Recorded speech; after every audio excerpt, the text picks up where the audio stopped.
tal? ¿Cómo les va? Buenas nochecitas. Y si escuchan alguna voz, licenciado, es porque hoy estamos entre colegas, entre amigos, entre compañeros que tratamos de ejercer este trabajo tan lindo, este oficio tan lindo que es el periodismo, ¿no? Bueno, siempre hay una excusa, en este caso fue el 7, que fue nuestro día, como para decirle a nuestros compañeros y compañeras, che, vénganse y charlamos un ratito sobre todo lo que nos está sucediendo. No solo la parte en donde, bueno, el gobierno ejerce una presión importante, ¿no? No odiamos lo suficiente. Pero no es solamente eso, también están las nuevas tecnologías y tantas otras cosas que mis queridos amigos y colegas nos van a contar hoy. Así que allí con nosotros. Me olvidé lo que tengo para lucir. Por lo tanto, no le puedo pedir a don Marcos Marcelo Pereira, sí, que me viste quién.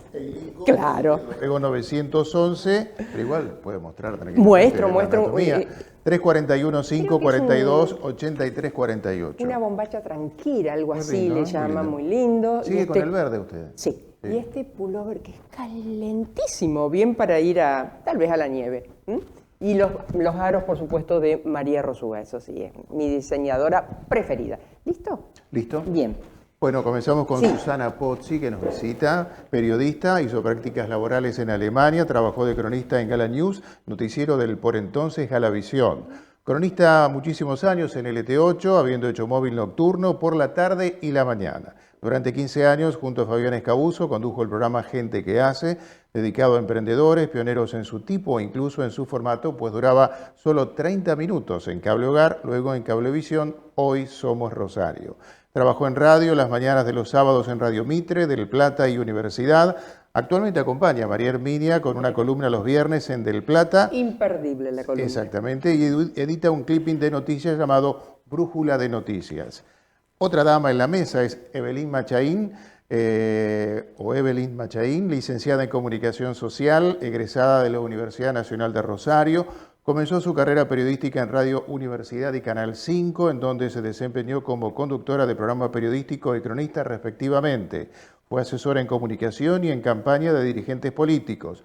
En el año 2024 recibió el premio Magazine, distinción otorgada por su labor en los medios. Actualmente es periodista política y de interés general en Radio 2 y Canal 3 del Grupo Televisión Litoral. También conduce el programa Entre Vistas por la @oficina.streaming, producción de Araceli Totti. De la Totti, Colombo. le mandamos un beso. Y sus tips, seguramente. Y sus tips, sí. Muy bien. A su lado está Claudio Verón, estudió Comunicación Social en la Universidad Nacional de Rosario, becario de la Fundación Gabo.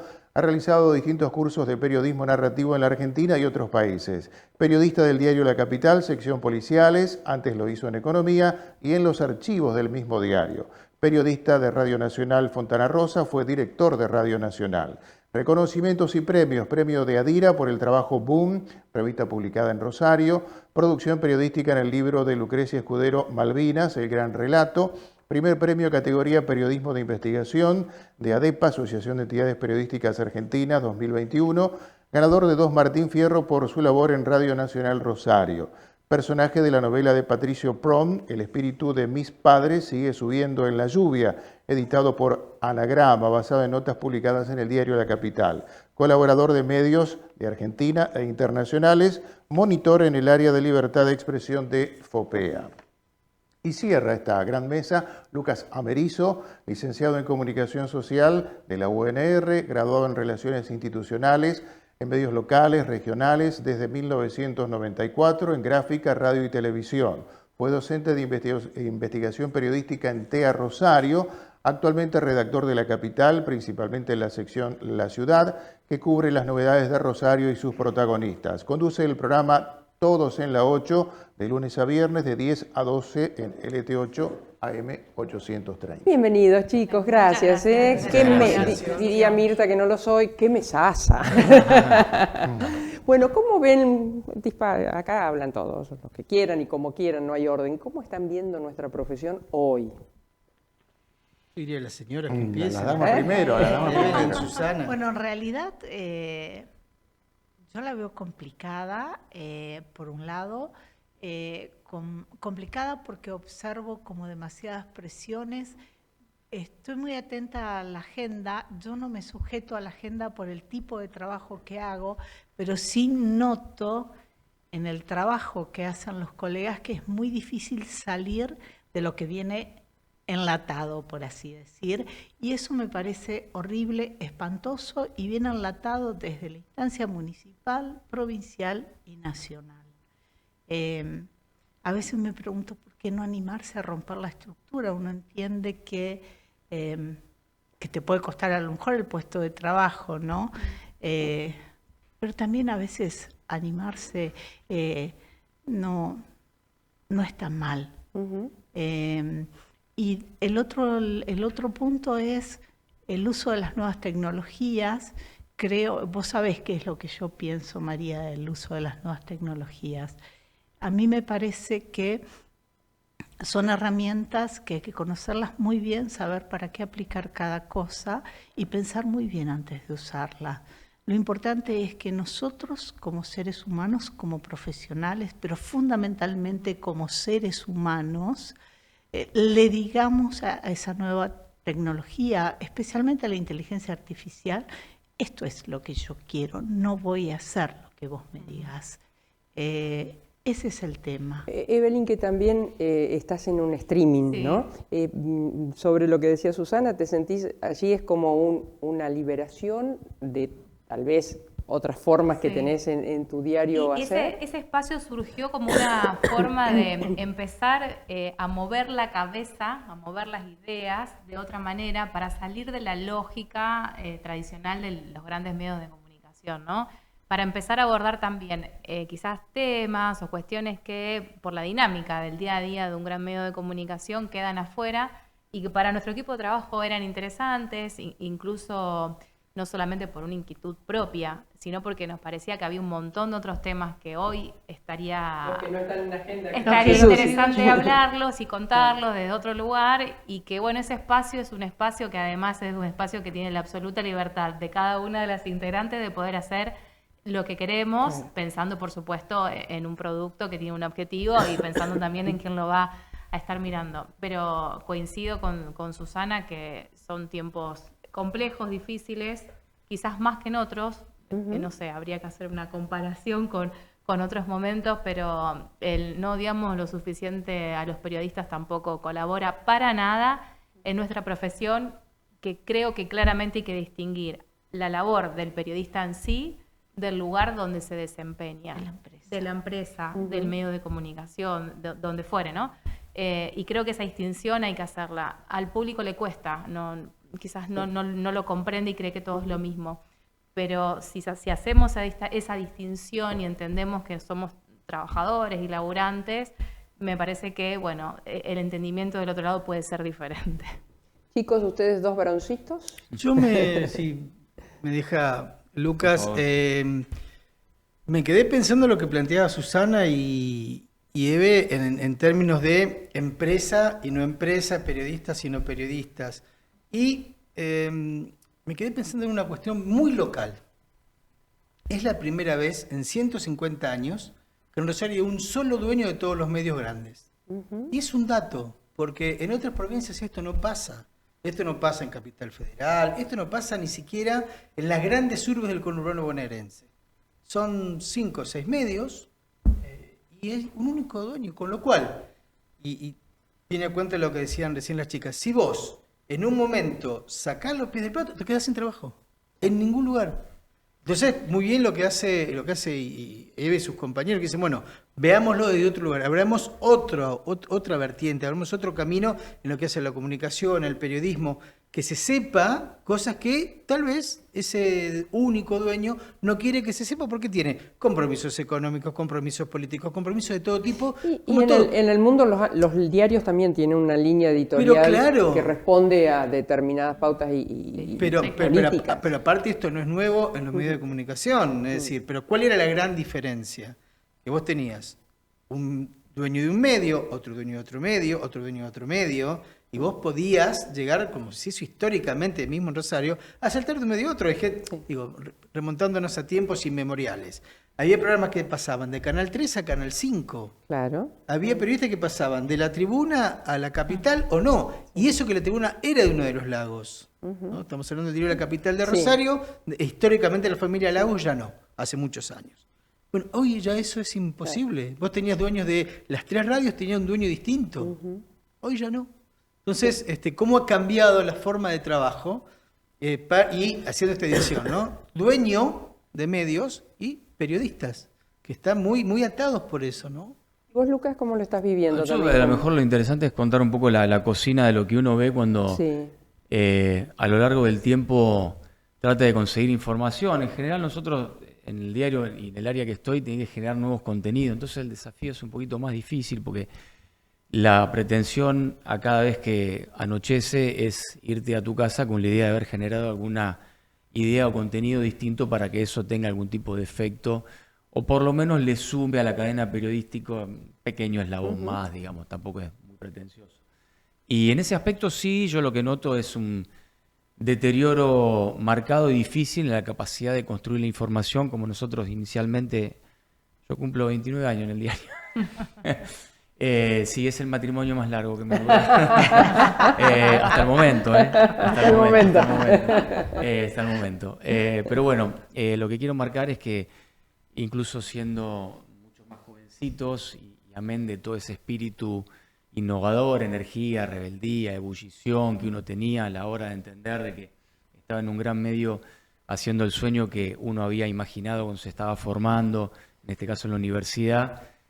Hoy por hoy esas circunstancias han cambiado para mal, digo, en la medida en que se ha instalado un estado de cosas en donde el reglamento cambió, digo, en términos de lo que significa poder hablar con un funcionario, tener un off, buscar fuentes, contraponer fuentes, tener miradas alternativas, enriquecer un texto en la medida en que eso no te imponga ninguna autocensura o una innumerable cantidad de hipótesis mentales que se anteponen entre el laburo que vos haces a la hora de poner tus dedos sobre el teclado y la posibilidad de que eso efectivamente se pueda cristalizar. ¿Es un mal de los tiempos? Es un mal de los tiempos. ¿Se ha pronunciado? Claramente que sí. ¿No se está produciendo ahora? No. Este proceso de deterioro empezó hace mucho tiempo. Yo lo que quiero marcar en esto de la cocina también, y al margen de las circunstancias que mis colegas han mencionado oportunamente, identificando diferentes desafíos, quiero hacer un asterisco en esto, ¿no? Es muy gracioso, utilizo el término gracioso con múltiples acepciones, esto de que en realidad te interpelen desde una afuera, en donde en realidad uno tiene una especie de comodidad y de calor uterino, ¿no? En términos de que en realidad no te pasa nada, estás todo bien, te interpelan y te desafían y te ponen en una vara moral todo el tiempo, cuando muchas veces uno tiene que explicar algunas cositas que ocurren, que terminan siendo mucho más, digamos, rigurosas, difíciles y que generan mucho más disgusto de lo que muchos piensan, ¿no? Está instalada esa idea de que en realidad todo muy fácil, hacer la notita, te la llevas de arriba, seguro que vos tal cosa, además, que tal otra. Los sobres que te llevas, Lucas, los me sobres, consta. Manila y todo eso que efectivamente ya uno lo banaliza y hasta incluso es parte de un chiste, ¿no? Sí, claro. No solo en el medio, ya empieza a ser en el grupo de amigos, en el grupo deportivo, pero quiero ir a un punto. No es de ahora la idea de el comisario político que monitorea contenido, no es de ahora. Esto vino desde gobiernos progresistas en la ciudad de Rosario, en el gobierno provincial, quizá en administraciones nacionales donde uno a lo mejor la distancia era un poquito más larga. Y sí lo que puedo marcar es un deterioro de eso con un cambio de las reglas de juego. Y si quieren aporto una pizquita. Uno de los programas donde yo trabajé fue con Evaristo Monti, que todos sabemos que si te agarraba en la onda de destrozar a una persona era iterativo. Ahora, lo que yo le valoro y aprendí ahí es que vos dabas la información con las fuentes correspondientes, es decir, nunca jamás en los años que yo trabajé con él me censuró una información. ¿qué tenés hoy? Y tal, los sindicatos en ese momento no le gustaban, y yo hacía periodismo gremial en ese momento. Bueno, entonces, después que yo daba la información, era muy probable que tácate. Ahora, ¿qué valoro? Que en esa mesa uno hablaba de todo. Lo que tenía lo volcaba, no es que previamente, a ver, esto, y aún con temas más ríspidos de su ámbito, ¿no? Del ámbito político. Creo que eso de alguna manera se ha perdido, es la impresión que tengo. Perdón la interrupción, porque sé que también mis colegas van a aportar cosas. Creo que hay una construcción de cierta verosimilitud que ha sembrado sobre todo este presidente en relación a instalar una confusión muy dañina entre empresarios de comunicación o empresarios que tienen los medios además de otras unidades de negocios y en realidad les sirven para profundizar otras unidades de negocio, de los trabajadores de prensa y sobre todo en particular de la trabajadora y trabajador profesional de la comunicación. Y cuando digo profesional, yo tengo el lujo, porque de hecho cuando lo presentó Marcos, de compartir en esta mesa de charla con mujeres y hombres que han tenido toda una trayectoria y que la han formado en base a la capacitación, a la formación, a su desempeño en las labores, en forma profesional, con expertise. Entonces digo, esto de sembrar, de que en realidad no digamos lo suficiente a los periodistas, son todos ensobrados, son todos manila, lo único que hacen es deteriorar no solo la calidad del salario, que ya viene bastante deteriorada, sino también la calidad de la construcción del periodismo profesional. Claro. Y eso desde el poder no solo no es ingenuo, sino que se genera un efecto muy complicado. Que vaya a saber para dónde salta, ¿no? Incluso yo vi en algunos saludos de Twitter de algunas autoridades políticas, y no solamente del oficialismo, sino como que hacían una referencia a saludar a los verdaderos periodistas y como haciendo una diferencia entre los que no lo son, que serían los ensobrados. La cuestión es verdadero en la vara de quién o en la mirada de quién. Pero aparecía es como ese el saludo. ciudadano de pie bien, ¿no? Claro, la gente buena o la gente mala. La gente de bien. Claro. ¿Y cuál es la vara, la moral para medir la gente? No sabes si estás dentro del 5 o del 95, como se dice. Sí. O depende de tu ideología para ser gente del bien o gente del mal, periodista del bien o periodista del mal. Los otros días, tomando el caso que comentaba Susana, de la inteligencia artificial, que es todo otro tema, ¿no? Sí. 24 de marzo, bueno, todos hacemos la nota, no todos, bueno, en general viste que está la nota canónica de las víctimas, y está muy bien. Yo dije, bueno, ¿y si en vez de plantear la nota canónica de las víctimas se plantea la nota de los victimarios? Entonces, ¿qué hice? FESED, Los Fiego, que para Rosario es muy importante, eran un poco los dueños de la vida y la muerte, y hice una pequeña lista de los funcionarios que durante el proceso trabajaron en la Municipalidad de Rosario. Un compañero del diario me dice, yo llamo una señora, que no viene al caso el nombre, que vive afuera. Dice que su tío no trabajó. Que eso es porque la inteligencia artificial se equivoca, entonces ya varias veces. Yo, como decía recién Lucas, viejo zorro, ¿qué había usado como fuente? El libro de Noni Cerruti sobre la dictadura. Le dije, dame el teléfono. Entonces, el teléfono, mucho gusto. Mire, le voy a mandar una foto y después, si quiere, charlamos. Entonces, le mandé la foto, estaba la planilla, nombre, el tipo de trabajo que hizo. O sea, no era un muchacho de parques y paseos. Claro. Fue secretario municipal, casi te diría durante el 90% del tiempo que duró el proceso. No me habló más. Claro. Que esto tiene que ver con eso que decía Susana, ¿no? La inteligencia artificial. ¿Cómo decir, no? Mira, la inteligencia artificial, genial, pero ¿cómo vamos corroborando? ¿Cómo vamos chequeando pero eso? No es solamente eso. Yo te diría algo hasta más primitivo que la inteligencia artificial. El uso de las redes sociales y lo que se va hablando y diciendo.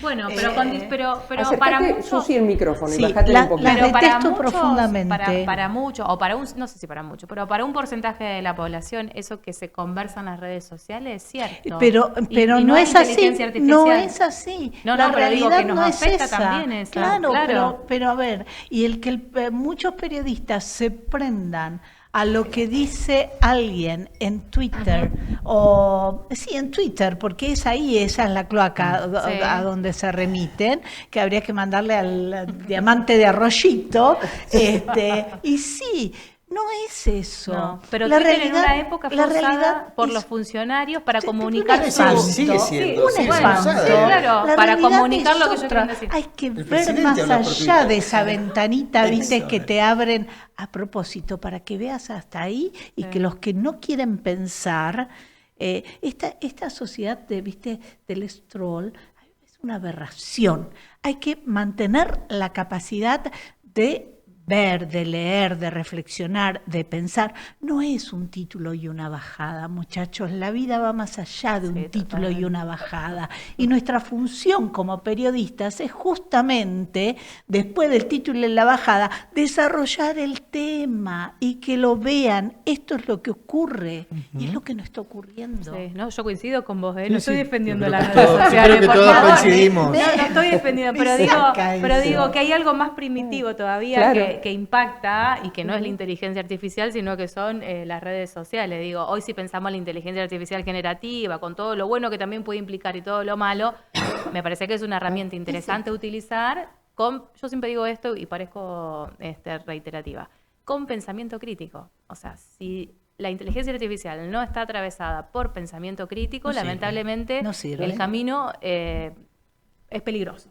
Vamos que a te ponerlo en lleven esos así, términos, y que te claro. lleven Mira, así. Exactamente. Yo quería sintetizar por lo del Día del Periodista una imagen que se me acaba de venir a la mente y me parece bastante representativa, que es cuando la fauna silvestre en el África va sobre el ocaso a tomar agua al lago. Entonces va el cocodrilo, va el león, van las hienas, van los alces, van los animales más vulnerables, van aquellos que son más fáciles de comer en la cadena natural del proceso de lo que es el mundo animal, pero se toman un tiempo para todos juntos en ese momento ir a tomar agua. Y quizá la interpretación la tengo que explicar un poquito, que es que a cada 7 de junio me resulta muy gracioso y simpático, te diría, el falso progresismo de muchos que efectivamente con una palmadita se inflan el pecho reclamando libertad de expresión, pluralidad, presencia de todas las voces, rigurosidad a la hora de analizar la información, contraponer miradas, defensa a ultranza de los intereses de las trabajadoras y trabajadores de prensa. Entonces ese es como el momento en la laguna de África en donde todo el mundo animal va a tomar agua y hay una especie de impas, ¿no? En el resto del año el cocodrilo sale a cazar, el león sale a cazar, el antílope sale a cazar y la hiena sale a cazar. Y sí, poco se da eso en... Haz en lo el que poder- yo el digo, poder pero es no eso, lo que yo hago. El poder es eso, es lograr tapar, lograr... Pero bueno, la función nuestra es justamente golpear al poder, mientras se pueda, como se pueda, y si no con imaginación, si no con toda la imaginación. Si el periodismo no es marcarle los lugares al poder para decirle, miren, esto está mal, esto está bien, no desde un punto de vista moral de ponernos en jueces, pero sí en marcar cosas que creemos que la sociedad está marcando. Sí, siempre en algún lugar, decís vos, y Claro. creo que todos sostenemos esto, siempre hay alguna forma de Mira, escabullirse, ¿viste? De escapar. Mira, Claro, hay- porque por ahí, perdón Claudio, por ahí la pregunta que uno se hace a veces cuando trabajas en medios que tienen muchos lectores o muchos televidentes, pues decís, ¿sirve el portazo o sirve la negociación? Cuando uno habla de la negociación, no de cambiar, ceder, dejarte a merced únicamente de el que te condiciona, sino hay formas y formas, y creo que los periodistas somos especialistas en eso. Yo lo escuchaba con mucha atención, la riqueza de la palabra, ¿no? Y yo digo, qué bueno que mis compañeros, mis colegas tengan esa riqueza de la palabra, que es lo que nos salva. Y en esa riqueza de la palabra es probable, como lo hacían otros viejos periodistas que les tocó la más brutal de las dictaduras, encontraban la forma de que la palabra contase y llegase, ¿no? Tal vez nos toca coincido eso. en algo, y naturalmente adhiero incluso a la pregunta de José Ignacio López, para mí el hombre con mayor valentía a la hora de ejercer el periodismo, Sí. porque tenía enfrente a Videla y le preguntó por los desaparecidos, ¿no? En plena dictadura, Sí. digo, me parece que algunos, viste, se rasgan la vestidura diciendo no, porque yo, bueno, sé, José Ignacio López, Claro. en el año 70 y pico con Videla enfrente, haciendo una pregunta en Casa Rosada. Pero quería aportar una cosa muy pequeñita. Me genera también, podría decir, cierta tristeza que desde algunos lugares formados en lo que es la construcción de la información y habiendo transitado en algunos casos experiencias en medios masivos, se termine fustigando por las redes la negociación permanente a los cuales nosotros estamos atravesados todos los días a la hora de poder generar un contenido negociado y consensuado con las condiciones y con las reglas de juego que hay hoy desde adentro y en las grandes empresas, ¿no? Podríamos decir que resulta un poquito injusto, porque en realidad no es el gran público. Son algunos que, con cierto grado de picardía y no ingenuidad, levantan el dedo y creen que orinan agua bendita, cuando en realidad conocen perfectamente los condicionamientos a la hora de negociar la información. Me generan tristeza. Claudio, ¿vos querías decir algo? No, cuando Lucas recién comentó lo de José Ignacio López, me quedé pensando en Andrew Graham Yoll, en el Buenos Aires Herald, Ajá. que publicó permanentemente toda la información que tenía desde distintas fuentes sobre desaparecidos, sobre ataques falsos, sobre todo lo que fue el proceso. El mejor archivo que tenés en la Argentina es el Buenos Aires Herald. Mirá si no es imaginación. Un día hablé con uno de los redactores de aquel Buenos Aires Herald. Digo, che, nunca lo molestaron. Dice, 2 o 3 veces, porque estaban convencidos que no nos leía nadie. Porque está en inglés. Pero claro. Por lo años leí el Herald. Claro, pero claro, Yo lo leí no por solo años. que hay muchos, Sí. muchos argentinos que leen inglés y Claro. que en esos años tal vez menos o más, eso no viene al caso, pero lo leí en el exterior. Sí. Bueno, Y eso fue lo que hizo que Carter venga a la Argentina fue el 78, 79 que vino Carter. Entonces, ese es más imaginación que ese, es impresionante. Claro. Si el tipo se la jugó, pero ¿en qué sentido? Tranquilo, no nos lee nadie. Trajo un presidente de los Estados Unidos. Gracias a que no nos leía nadie. Mira vos. Lucas, como sé que tu tarea Sí. justamente te reclama en el diario, te dejo una síntesis y un cierre porque Lucas no nos va a acompañar en lo que resta del programa. Sí, coincido con quizás frases comunes con mis colegas, pero tengo que caer en lugares comunes, es la mejor profesión del mundo en estos tiempos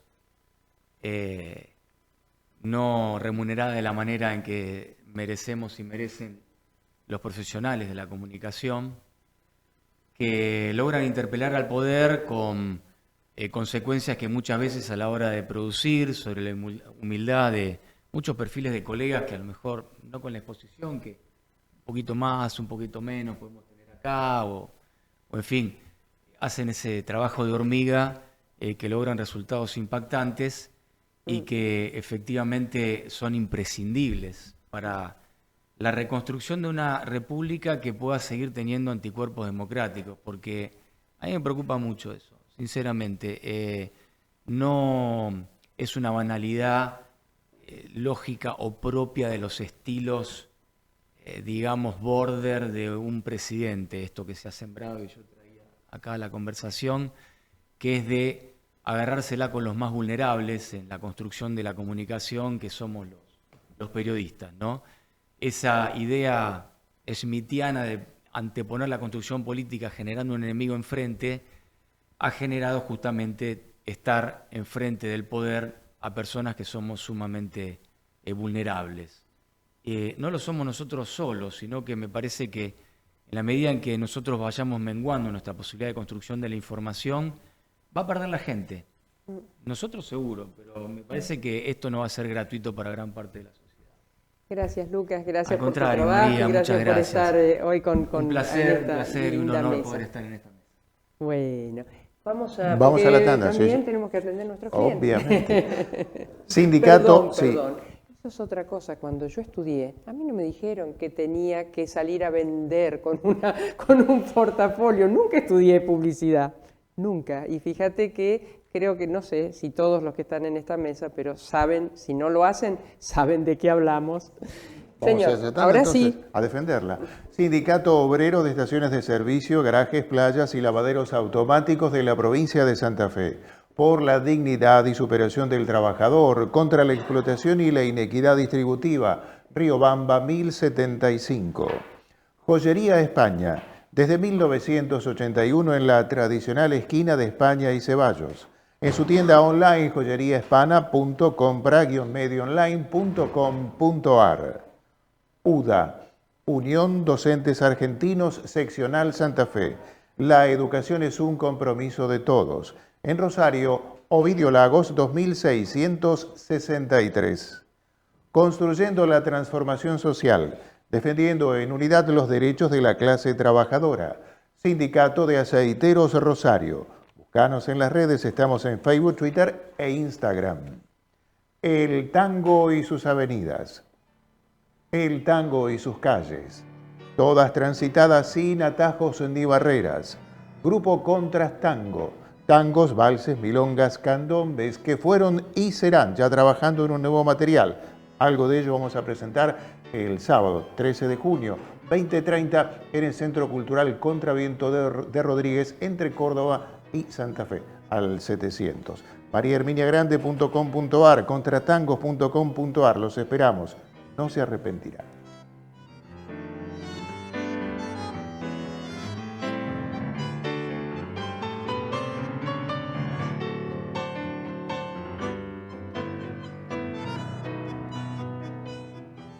Atilra es artífice de un proyecto solidario, colectivo y social. Es una realidad que crece, se desarrolla, vive y se multiplica, pero sobre todo permanece en el tiempo. Atilra, más de 70 años sembrando de sueños el camino. Somos crecimiento, somos impulso, somos protagonistas de la historia de nuestro país. Somos Puerto, una ciudad donde se forja nuestra cultura, donde celebramos nuestros logros con pasión y orgullo. Aquí, la historia se entrelaza con el presente, la tradición con la innovación y el crecimiento con nuestra esencia. Puerto General San Martín, construyendo día a día los cimientos de nuestra identidad. ¿Fuiste vos? No. ¿Sabes quién fue? Toma el mío. ¿Y vos? Tengo otro. No entramos en ese juego. Decile no a la violencia. Consejo Municipal de Rosario. Recupera aire en tu economía con el plan de protección de los ingresos del Banco Santa Fe y el gobierno de la provincia. Refinancia tus deudas con 60 días de gracia para que empieces a pagar recién al tercer mes y en hasta 60 cuotas. Además, con una tasa muy accesible. Inicia la solicitud con IDE Ciudadana ingresando desde bancosantafe.com.ar. Reorganizar tus deudas hoy es más fácil.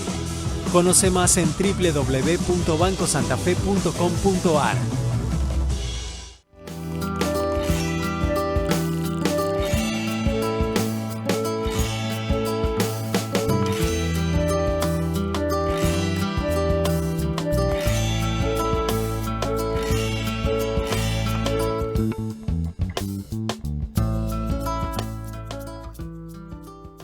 Marquinhos, Sí. si me tengo que trasladar, ¿qué hago? Bueno, llegaste hasta la zona oeste, trasladaste Sí. hasta la zona oeste de Rosario. Primero. Porque allá inauguró la nueva Shell de Rosario, Sí. 11.000 metros cuadrados de servicio, tecnología sustentable, el shop para que te tomes el cafecito, el sanguchito. Ay, eso es lo que más me gusta. Y el respaldo y compromiso del más capacitado recurso humano.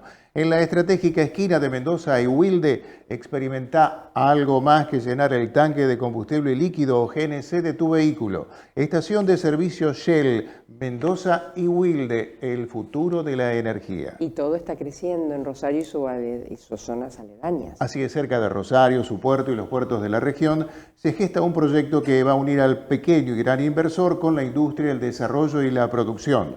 Una propuesta tangible como su respaldo. En el cruce de las rutas 34 y A012 están haciendo TILS, emprendimiento urbanístico, tecnológico, industrial, logístico y sustentable. Súmate y sumarás. Claro que sí. Bueno, lo que nos queda de programa, les voy a pedir, si tienen ganas, ¿no?, que cada uno aporte un poco desde su expertise. en el caso de Evelyn, que hace análisis político, cómo está viendo la situación, Claudio con lo policial y Susi con esa ventana hermosa que mira la vida desde otro ángulo, que a mi caso me sorprende todos los viernes con todas las cosas que ella está viendo desde su mirada, desde su transitar. Tal vez Susi ha tenido mucho que ver esa forma especial por ser tantos años movilera, ¿no? Es un ejercicio fantástico. Creo que estar en la calle, bueno, con Eve compartimos un tiempo, compartimos un momento. Sí, vos no me querías, compartí mucho con... Vos no me querías al principio. No, vos no me querías al principio. Con Lucas, yo compartí mucho. ¿Y ahora se quieren? Yo la amo, sí, nos amamos. No, la verdad que no, siempre fuimos... cafeteábamos juntas. Sí, siempre fuimos muy generosas. En la calle sé generoso. Sí. Y eso en la calle sé generoso, sí. Sí, porque uno está solo, ¿no? Tal cual.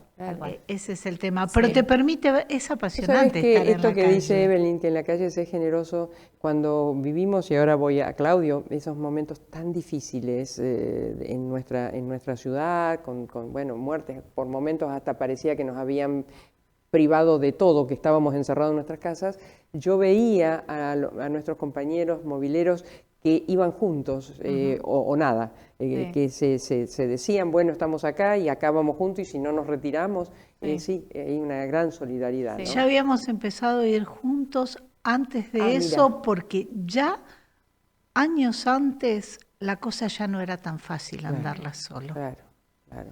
Entonces, si alguno tenía, yo me acuerdo, ¿te acordás, Eve? Si pasaba algo muy tremendo lejos, uno le avisaba al otro, che, mira, vamos, y se iban juntos. Sí. Claro. Totalmente. Y te esperaban a terminar. Claro. A mí me ha pasado que me han tenido que esperar a terminar una crónica porque se demoraba la salida al aire. Y la regla era, dale esperar. Que te estamos esperando, nos vamos todos juntos acá. Vinimos juntos, nos vamos juntos, sola no te quedás. Antes de pedirte tu análisis político, le pido a Claudio, ¿cómo estamos hoy en tu expertise que tiene que ver con lo policial y judicial? Mira, yo ya decían las chicas esto de irse, ir, quedarse. Nosotros, como al ser gráficos, por ahí cuando ellos iban nos quedábamos en los lugares y no tenías, digamos, quedamos 2 o 3 diarios del Ciudadano, nosotros y no mucho más. Entonces me reía de lo que fue ese momento. Mira, no sé si estamos bien o estamos mal. Yo tengo, que lo vengo pensando antes de ir a abordar directamente lo policial, que viste como cuando vos jugás a la pelota y dicen, ¿y cómo va? ¿Y ganamos o no ganamos? Me dicen, no sé, yo juego a la pelota, qué sé yo, si ganamos o no ganamos. O otro, si en la Argentina, qué sé yo. ¿Qué es la esperanza que nos da todavía la profesión en este sentido? Durante años, 2, 3 años, un grupo de periodistas, todos, pedíamos datos sobre suicidios en Santa Fe. Entonces estaba aquel viejo verso, porque hay que ser así verso, no, porque la gente se va contagiando y se mata. Con lo cual en este momento, con ese esquema, tenemos que estar todos muertos, porque tenemos 450 y pico de muertos en lo que fue el 2025. Cada vez que uno pedía datos, ¿qué te decía? El poder estadístico. No hay. Entonces llamabas a gobernación, che, no hay. Llamabas a municipalidad, che, no hay. Hasta que se dieron cuenta que de tanto insistir periodistas, dijeron, che, vamos a ver qué hay. Cuando abrieron esa caja, que ellos sabían perfectamente lo que tenía dentro de esa caja, hicieron todo un tema, bueno, salieron. ¿Cuántos hay en Rosario? ¿Cuántos hay en Santa Fe? ¿Cuántos hay en San Lorenzo? ¿Cuántos hay en cada barrio? La edad, y salió además los intentos de suicidio. Con lo cual, fíjate vos, y esta era la esperanza que yo te comentaba recién, qué importante es que los periodistas insistamos. Hasta apareció la fiscal hablando del tema. Pero es que Marcos no podía no hacerlo. No se puede negar. Siempre, hace años que vos tenés un porcentaje mayor de suicidios que de homicidios. Y esto es lo que decía María. Pero te lo ocultaban. Tontos, porque si hubieran hecho lo que están haciendo ahora, tal vez en vez de 450 hubiéramos contado 448. 2 menos, sí, 2 menos. ¿Uno menos? Sí, 1 menos. Pero es 1, es 2. Exactamente. Exactamente. Bueno, pero porque también a partir de ahora empieza a hacer un abordaje como política de Estado, ¿no? Claro, lo que está ocurriendo con la salud mental y el bienestar de las personas. Me parece que lo que ha pasado en el último tiempo también, acentuando los dolores del alma, como digo yo, de las personas, eso ha hecho que el Estado empiece a mirar que hay un fenómeno, lamentablemente por atender, que es la salud mental, que en los casos extremos llevan a quitarse la vida, y que tiene que ser una política de Estado y de salud. Mira, es que siempre lo fue. En realidad, el tema es que a lo que se ocultaba era la información en el periodismo, porque si vos mirabas todos los hospitales los medios manejaban. chiquititos, los medios chiquititos, especialmente del norte provincial, que yo, bueno, Eve, vos lo sabes bien porque lo ves, yo edito un clipping de noticias y eso me lleva a leer cuánta publicación hay allá en el portalito de Gato Colorado, y a mí me llamaba siempre la atención que ellos publicaban permanentemente: se suicidó un adolescente, se suicidó un y yo decía, y acá no estamos contando nada. Y yo recordaba, a ver, yo he tenido jefes de servicio informativo que nos han dicho, esto no se habla, los suicidios no se hablaban por esta cuestión que vos decís.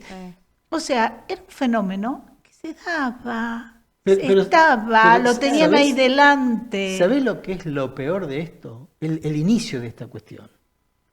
El inicio de por qué no se habla de los suicidios nació en Vietnam. Sí. Cuando venían los soldados y se suicidaban, el gobierno de los Estados Unidos dijo, che, pará. Decían, bueno, vienen 5, se matan 4. Bueno, se contagian. El gobierno dijo, no se contagian. Se matan porque no se soportan. Claro.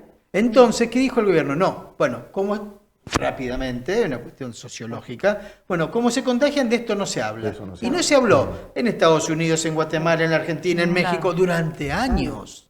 Entonces vos decís, y esto, de acuerdo totalmente con lo que dice Eve, tiene que ver con una política de Estado, pero si lo hubieran tomado antes... Lo vivieron nuestros héroes de Malvinas. Pero por supuesto.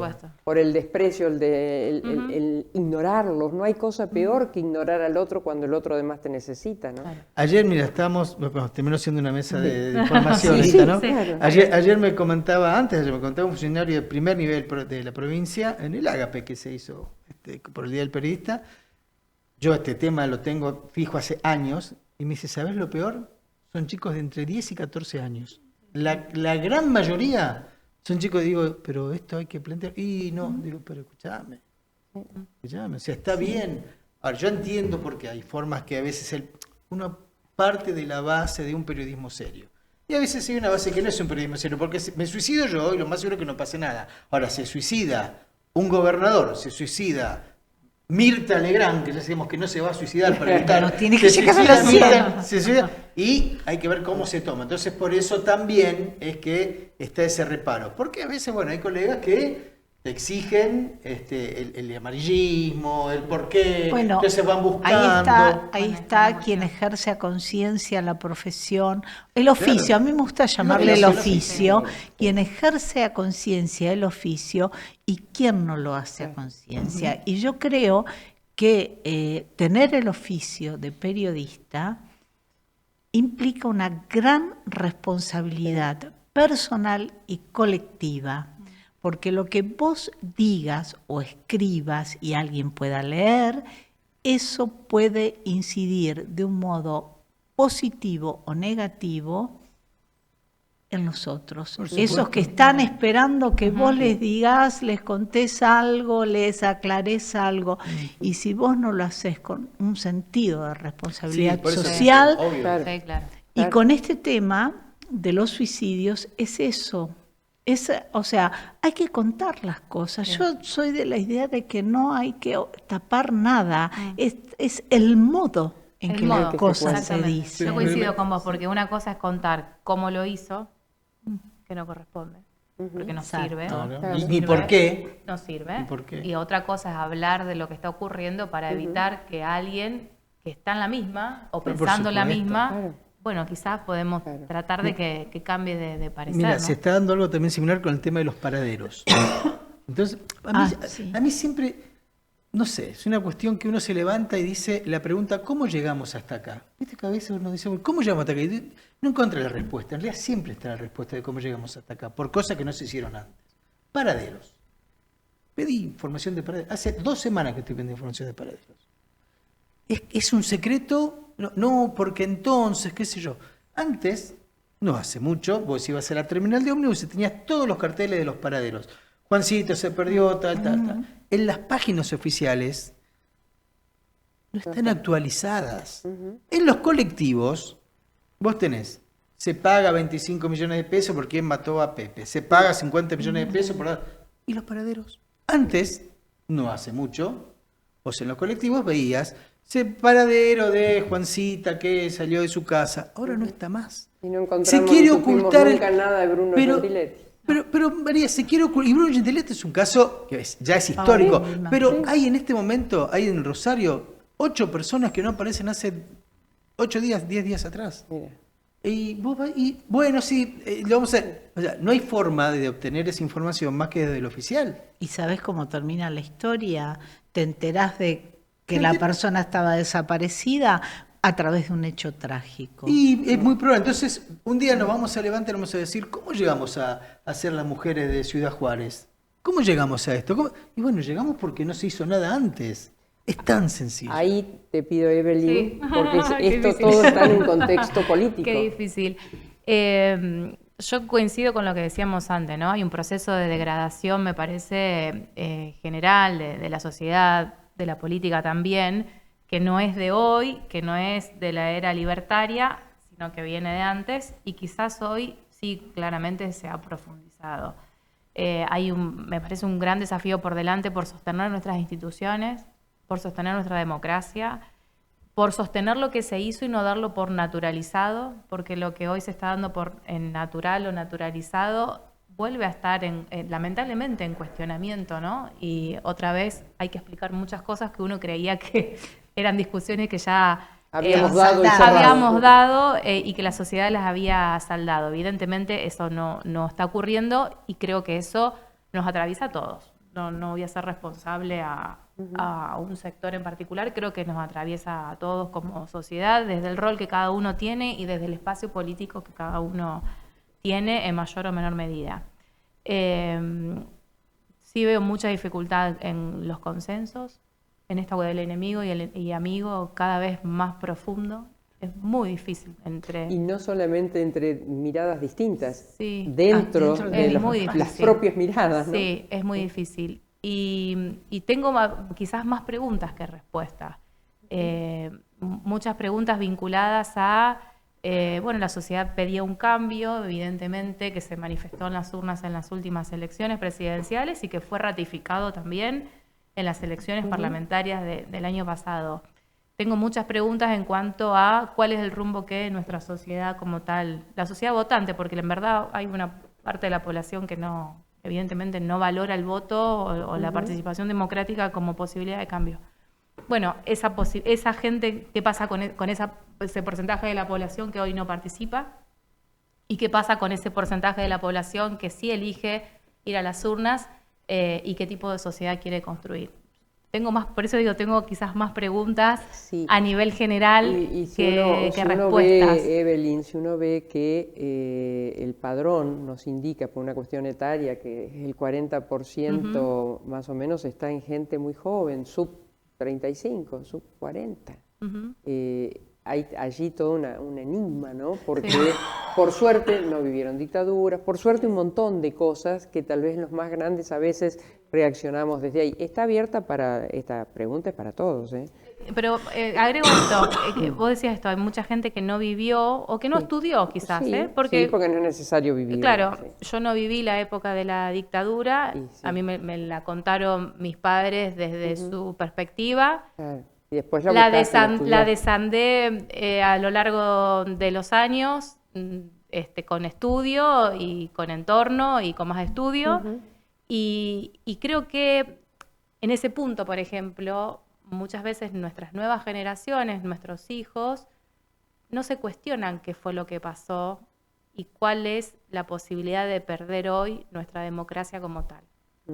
Y ahí creo que por eso digo que también hay una responsabilidad que nos atraviesa a todos sobre lo que se ha conquistado, sobre los derechos que las mujeres hemos conquistado, sobre los derechos laborales que hemos conquistado y muchas cosas que se dan naturalizadas y hay que volver a decir que esto es así por lo que pasó, ¿no?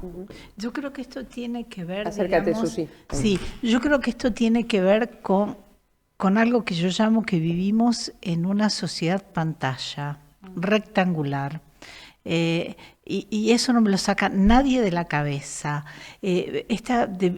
Los jóvenes de hoy viven a una velocidad así, tac, tac, tac, tac, pasando sin importar lo que pasa, sin detenerse a reflexionar de por qué pasan las cosas que pasan.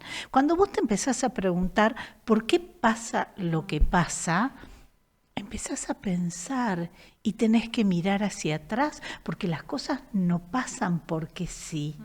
Hay todo un bagaje, una estructura que hace que hoy ocurran ciertas cosas. Pero si vos pasás como viendo un Instagram, como si viendo un Facebook, y no llegás a razonar, a reflexionar, ese es el problema. El otro día hablábamos con María el viernes pasado, a ver, en Argentina solo el 5% de la población se pregunta sobre la educación.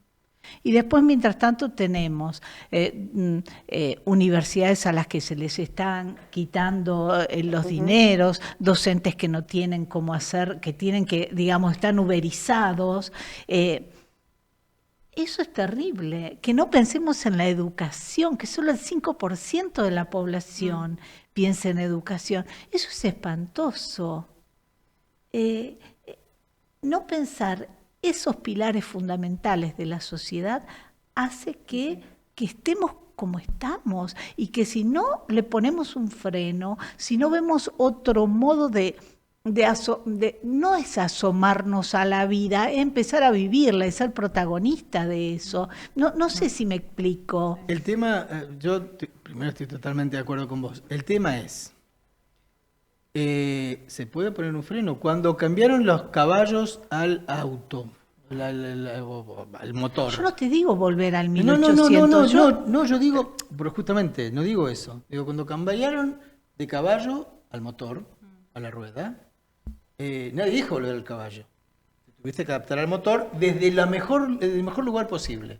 Bueno, me parece que por ahí pasa. Adaptarse a esto desde el mejor lugar posible.